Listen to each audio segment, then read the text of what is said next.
Hallo und herzlich willkommen hier zurück bei Feldpost.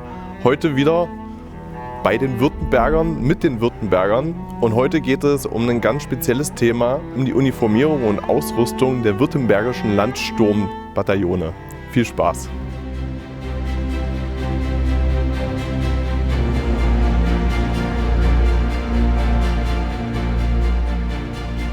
Die Wehrpflicht im Deutschen Reich gliederte sich in verschiedene Abschnitte. Grundsätzlich war zunächst jeder männliche Einwohner des Reiches wehrpflichtig, körperliche Eignung natürlich vorausgesetzt. Die Wehrpflicht erstreckte sich vom 17. bis zum 45. Lebensjahr. Sie war in verschiedene Dienstbereiche untergliedert.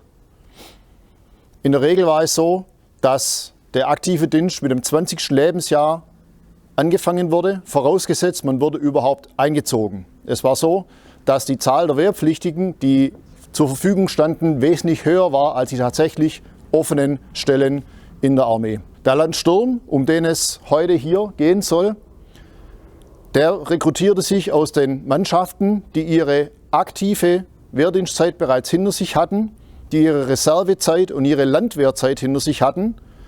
Und es war in der Regel, waren es Mannschaften vom 39. bis zum 45. Lebensjahr.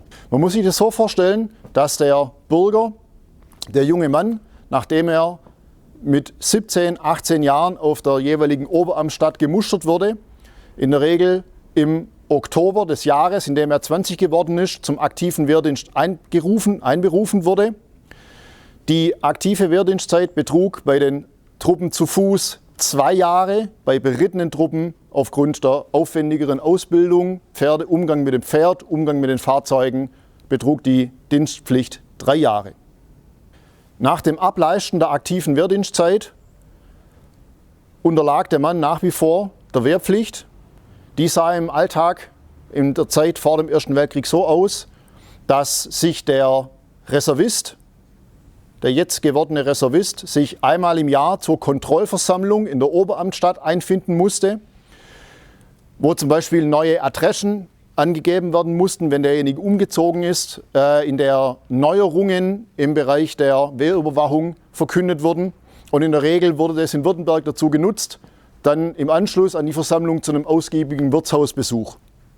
Neben diesen jährlichen Kontrollversammlungen konnte der Reservist damit rechnen, dass er noch im Laufe der kommenden Jahre zu 2 Übungen eingezogen wurde in seinem aktiven Teil oder Ersatztruppenteil, je nachdem, wo er eben dann entsprechend einrolliert wurde.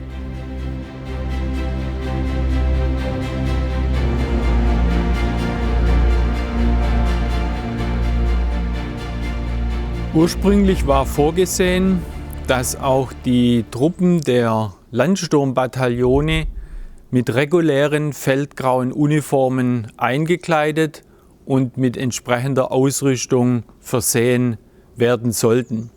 Jedoch reichten die Bestände in den Depots bei der Mobilmachung im August 1914 sowie auch die Produktionen, die angelaufen waren in den verschiedenen Werkstätten und Produktionsstätten, bei weitem nicht aus, um die Anzahl an Männern einzukleiden und auszurüsten.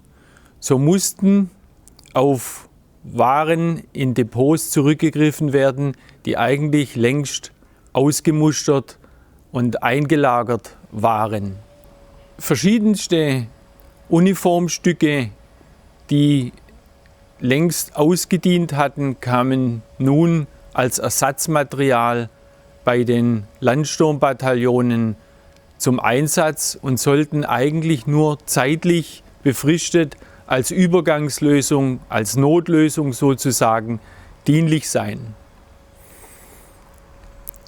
Neben mir sehen wir den Soldaten eingekleidet in einer Litewka. Das Modell 1900 Litewka war eigentlich noch zu Zeiten des bunten Rocks dafür gedacht, als Arbeitskleidung oder Sportbekleidung und hatte längst eigentlich ausgedient. Aufgrund der bequemen Schnitte dieser Bekleidung eignete sich jedoch diese Litewka auch ältere Jahrgänge, die etwas kräftigerer Statur waren, einzukleiden. Dazu wurden getragen die dunkelblauen, schwarzblauen Hosen der bunten Uniform und als Kopfbedeckung eine Wachstuchmütze, eine Schirmmütze, gefertigt aus Baumwoll-Rohmaterial, das mit einer Mischung aus Leinöl und schwarzen Pigmentstoffen angerührter Farbe getränkt war und somit auch eine gewisse Resistenz gegen Feuchtigkeit und Nässe hatte, die so konstruiert war, dass darunter das blaue Krätzchen getragen werden konnte. Oder wenn kein Krätzchen vorhanden, konnte sie mit einem Druckknopf oder einem Haken enger gestellt werden und direkt auf dem Kopf getragen werden. Das Besondere war das oben an der Mütze angebrachte Landwehrkreuz, das in Württemberg die Aufschrift hatte: Furchtlos und treu, und die darunterliegende typische Kokarde schwarz-rot für Württemberg. Die Bewaffnung des Gewehr 88, auch das ein älteres Modell, sollte nach und nach dann gegen das Gewehr 98 ausgetauscht werden. Dazu die Seitenwaffe, das Seitengewehr Modell 71, die Patronentaschen nach dem Modell 1895, ein rotbrauner Brotbeutel und eine Feldflasche Modell 1907. Als Schanzzeug trägt der Soldat hier in diesem Beispiel ein Beil, das konnte aber genauso gut der normale Spaten sein. Die Koppel war schwarz, die Stiefel ebenfalls, auch das eigentlich die Bestände zur blauen Uniform passend. Die Schulterklappen beim Landsturm waren für die Landsturminfanterie blau, die Kragenpatten rot und auf den Kragenpatten waren angebracht die römische 13 für das 13. Armeekorps Württemberg und die arabische 2 für das 2. Landsturmbataillon in Stuttgart aufgestellt. Anfänglich wurden nur die römischen Zahlen für die Bataillone getragen. Diese Ergänzung mit der römischen 13 erfolgte dann ab Frühjahr 1915.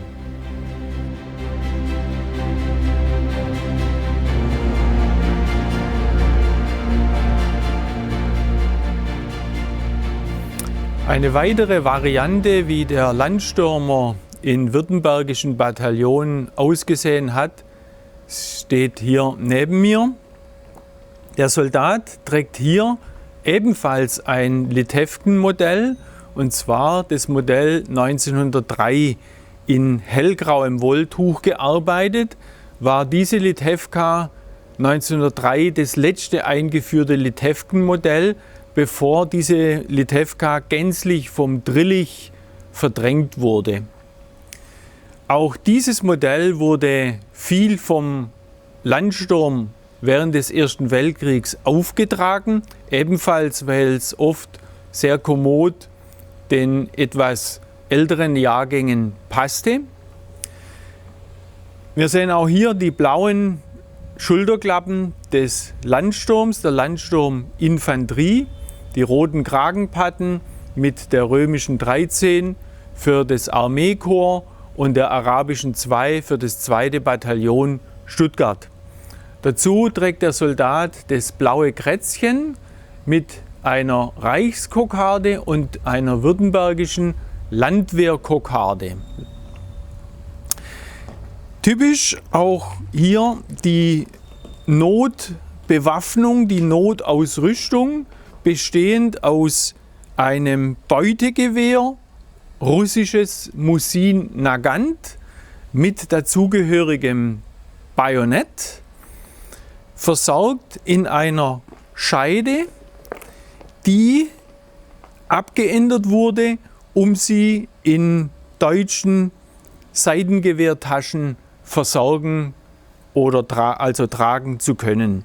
Trottel der 2. Kompanie des 2. Württembergischen Landsturmbataillons.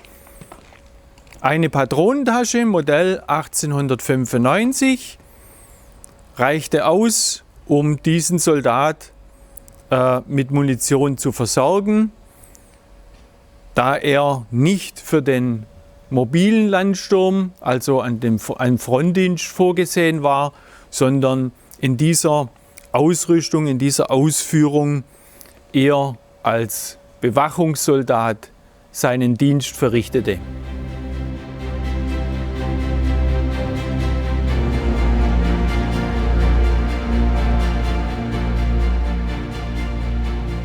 Neben Uniform, Jacken mangelte es natürlich auch an entsprechenden Mänteln beim Aufstellen der Landsturmbataillone. Und so griff man auch hier auf ältere Modelle, die längst ihren Dienst versehen hatten und in den Depots eingelagert waren, zurück. Neben mir sehen wir ein württembergisches Mantelmodell. Charakteristisch für den Württemberger Mantel waren die 2 Knopfreihen, die sich in den Württemberger Uniformen bis in die 1890er Jahre fanden. Der Kragen ist hoch gearbeitet, schließt vorne mit 2 Haken ab.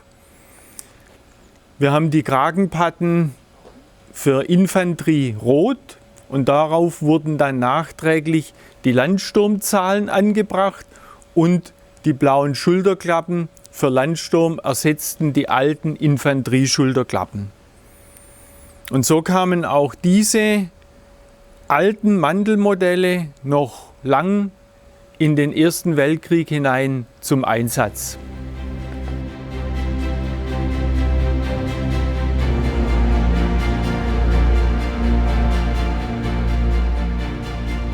Eine weitere Besonderheit in der Uniformierung des mobilen württembergischen Landsturms, also jener, der den Frontdienst verrichten sollte, war die Einkleidung in Feldröcken und Hosen aus Baumwoll-Zwirnkord, wie ich sie hier trage. Ursprünglich sollte der mobile Landsturm in Feldgrau eingekleidet werden, doch machten die Liefer- und Versorgungsengpässe im Übergang des Jahres 1914 und 1915 in Württemberg zunehmend Probleme. Aber es gab Bestände in braun eingefärbten Baumwoll-Zwirnkord, der ursprünglich seine Bestimmung in den Winteruniformen der deutschen Schutztruppen in Afrika finden sollte. Diese Uniformstücke, diese Ware konnte allerdings aufgrund der britischen Seeblockaden nicht mehr nach Afrika gelangen und so wurden aus der Not heraus Uniformstücke für die Truppen an der Westfront gefertigt. Waffenrock sowie Hose und Feldmütze wurden deshalb aus diesem Baumwoll-Zwirnkord in Braun gefertigt und entsprachen in Schnitt und Ausführung exakt der feldgrauen Variation.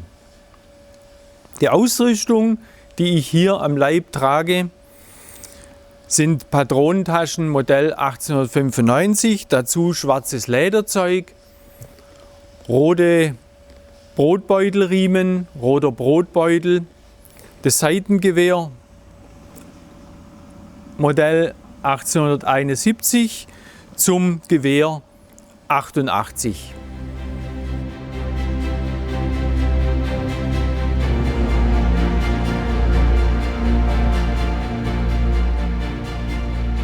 Ursprünglich war vorgesehen, dass die Landsturm-Infanteriebataillone sowie die Landwehr-Infanterieregimenter in erster Linie für Sicherungs- und Wachaufgaben in der Etappe oder zum Beispiel als Festungsbesatzung eingesetzt waren.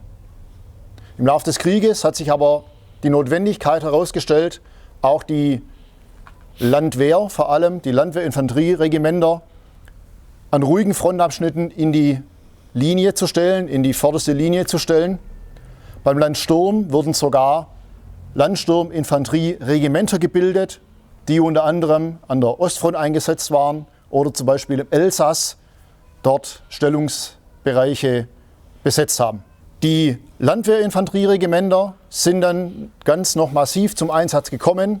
So wurde zum Beispiel die amerikanische Maas-Argonne-Offensive im September 1918 in erster Linie von der 2. Württembergischen Landwehrdivision aufgehalten, die ihre Stellungen zum Teil hart verteidigt haben. Und so schützte auch der Status als Landwehr oder als Landsturmmann nicht davor, mit voller Wucht in die Mühlen des Krieges geworfen zu werden. So, also ich persönlich habe heute sehr viel über die Landsturmbataillone oder allgemein über das Landwehrwesen gelernt. Ich hoffe, für euch war das genauso lehrreich wie für mich. Wenn dem so ist, dann schließt gern ein Abonnement ab, um auch zukünftige Videos nicht zu verpassen. Lasst gerne ein Like und einen Kommentar jeglicher Couleur da und dann sehen wir uns beim nächsten Video. Tschüss. Auf Wiedersehen.